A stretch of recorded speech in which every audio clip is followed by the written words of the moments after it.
Tanja Foyle, Families Helping Families.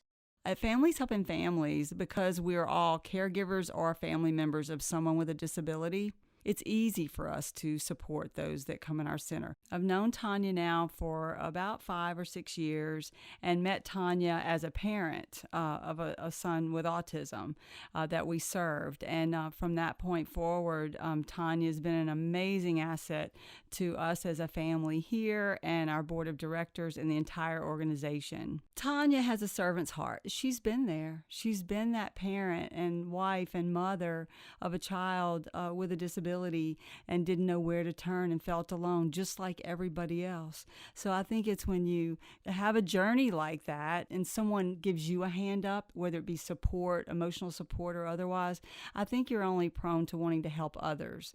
My husband and I have a son who's 16. His name is Andy, and he was diagnosed with autism when he was 3 years old. And when we received the diagnosis, the doctor just said, "Well, I don't know what to do now. You just need to find other people to talk to who are in the same situation that you're in." He really didn't have any suggestions for us.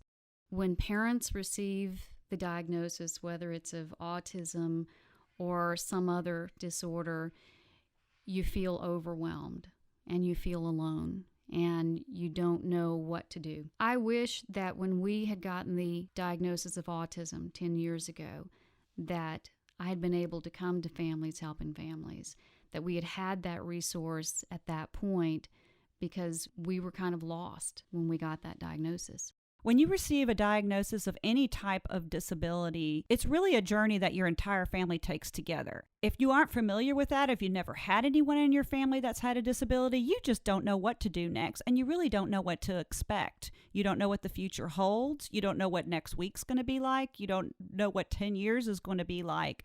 So every day that you have is like a journey. It's like a marathon almost that you're doing with this person that has this disability, trying to figure out what the best thing to do for them is, and trying to predict what's going to happen in the future is just useless. You can't do it at all. So you just have to take things as they go, and you need a lot of support to get that done. And Families Helping Families provides that support. It is wonderful to have an organization where you can call and say, "Hey, this is what happened. What do I do?" And they've got the answers, and they've got the resources, and they've got people here who not only can hand you a pamphlet or give you a phone number, but who have lived through what you're living through and who are ready to support you while you go through this journey.